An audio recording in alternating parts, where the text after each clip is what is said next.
Hello बच्चों, let's read this question. Let F R to R be defined as F X is equal to -4/3x³ plus 2x² plus 3x, x is greater than 0, 3x e raised to power x is less than equal to 0, then f is increasing function in the interval.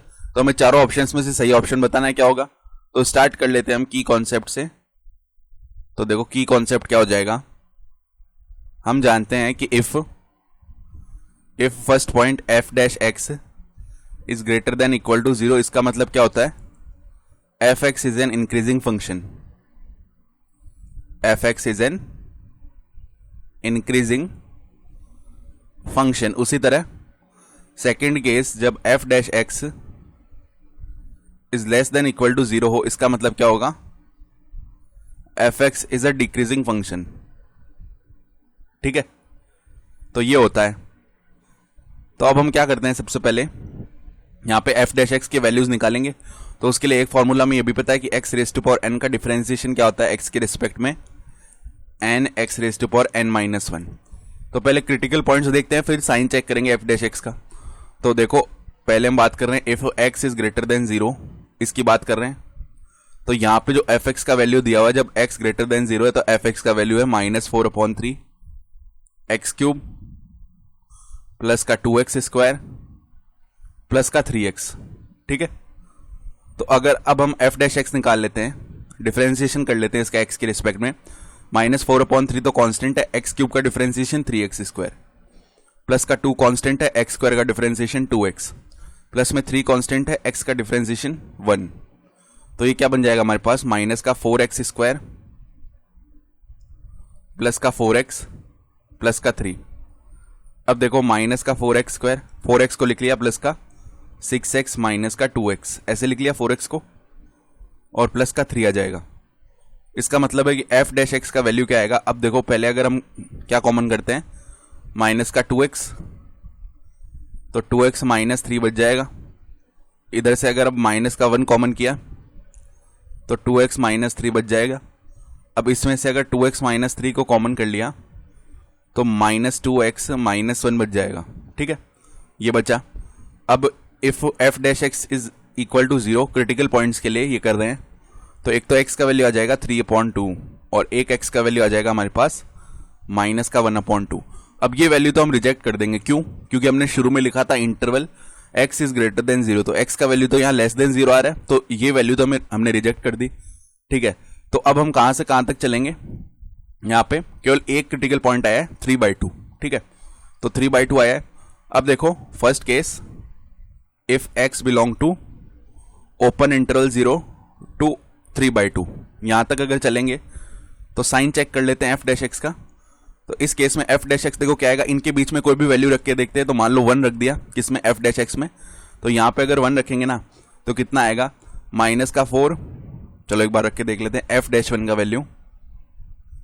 तो -4 multiply में 1 का square plus 4 multiply में 1 plus 3, कितना बन जाएगा ये, -4 plus में 7, यानी ये वैल्यू आ जाएगा हमारे पास में 3. ठीक है, तो ये वैल्यू आएगा हमारे पास में इस तरीके से 3 बन जाएगा. ठीक है, तो अगर अब ये वैल्यू 3 बन रहा है हमारे पास में, तो हम क्या जान सकते हैं इधर से कि एक पॉजिटिव वैल्यू आ रहा है. ऐसे लिख सकते हैं f dash X is positive. ठीक है, और second case if x belong to 3/2 से इनफाइनाइट, यहां पे अगर f डैश एक्स में कोई भी वैल्यू रखेंगे हम 3/2 से इनफाइनाइट में, मान लो 2 रख लिया हमने, तो f डैश 2 निकाल लेते हैं. देखो इधर f डैश 2 का वैल्यू क्या आएगा, यहां पे रख देते हैं. तो 2 मल्टीप्लाई 2 4, 4 माइनस 3 यानी कि 1, फिर -2 मल्टीप्लाई में 2 यानी -4, -4 और -1 यानी माइनस का 5. तो कितना बन जाएगा, माइनस का 5, जो कि एक नेगेटिव वैल्यू है. तो f dash X is negative. इस इंटरवल में f डैश एक्स नेगेटिव आ रहा है. हमें क्या चाहिए, हमें चाहिए f इज इंक्रीजिंग. तो इंक्रीजिंग के लिए f एक्स की वैल्यू पॉजिटिव होनी चाहिए. ठीक है, सॉरी f डैश एक्स की वैल्यू पॉजिटिव होनी चाहिए. तो f डैश एक्स अगर पॉजिटिव चाहिए तो हमारा जो रिक्वायर्ड इंटरवल है, यहां से क्या मिलेगा, रिक्वायर्ड इंटरवल क्या हो जाएगा, x बिलोंग टू 0 to 3/2. ये तो इस केस से आया जब x इज ग्रेटर देन 0 है.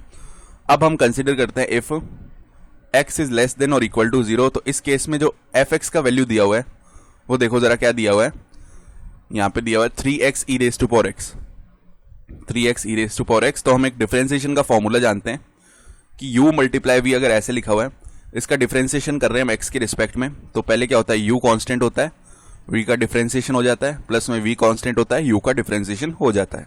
ठीक है, तो अब यहां से अगर f डैश x निकालना चाहते हैं तो वो देखो किसके इक्वल आएगा, 3x कांस्टेंट हुआ, e raise to power x का differentiation e raise to power x ही होता है, फिर e raise to power x constant हुआ, 3x का डिफरेंशिएशन 3 हो जाएगा। तो अब यहां से 3e raise to power x को कॉमन कर लिया हमने, तो x प्लस 1 बच जाएगा। ठीक है, तो अगर क्रिटिकल पॉइंट के लिए if f dash x is equal to 0, तो देखो यहां से क्या मिलेगा, 3e raise to power x x plus 1 is equal to 0। अब 3 तो 0 हो नहीं सकता, e raise to power x भी 0 नहीं हो सकता, यानी x प्लस 1 ही 0 है, यानी x का वैल्यू -1 बनेगा। ठीक है, और हम ऑलरेडी x लेस देन और इक्वल टू 0 ले रहे हैं, तो इसमें -1 भी आएगा। तो हम क्या देख सकते हैं, मान लो -1 यहाँ पे आ रहा होगा, यहाँ पे 0 है। ठीक है, क्योंकि हमें x का वैल्यू 0 से कम लेना है, जहाँ पे 0 भी इंक्लूडेड है। ठीक है, तो अगर हम -1 से 0 के बीच की कोई वैल्यू लेंगे, तो यहाँ पे ये जो वैल्यू है ना f डैश x का, ये वाला वैल्यू ये पॉजिटिव आएगा और इस तरफ ये वैल्यू नेगेटिव आएगा। तो हमारा रिक्वायर्ड इंटरवल क्या हो जाएगा, x बिलोंग टू -1 से हमें कहाँ तक जाना पड़ेगा, 0 तक, -1 से 0 तक। ठीक है, इंक्रीजिंग के लिए, क्योंकि x इज लेस देन और इक्वल टू 0 भी है, तो इक्वल टू 0 यहाँ से आ रहा है और यहाँ से हमें -1 टू 0 मिलेगा, तो ये कुल मिला के इंटरवल ये मिल जाएगा। ठीक है, तो अब यहाँ से ये इंक्रीजिंग के लिए इंटरवल मिला और यहाँ से क्या मिला था, 0 to 3/2। तो इनको बनाते हैं, देखो एक बार, ये रहा हमारे पास -1, ये रहा 0 और ये रहा 3/2। तो ये तो बोल रहा है -1 ओपन इंटरवल से 0 क्लोज्ड इंटरवल, फिर ये बोल रहा है 0 से 3/2, तो 0 से ही 3/2 ओपन इंटरवल। तो कुल मिला के इंटरवल क्या बन गया, -1 to 3/2 और ओपन इंटरवल। ये हमारा टोटल इंक्रीजिंग के लिए इंटरवल मिल जाएगा, तो -1 से 3/2, यानी ऑप्शन बी सही हो जाएगा। I hope you understood this explanation. Best of luck.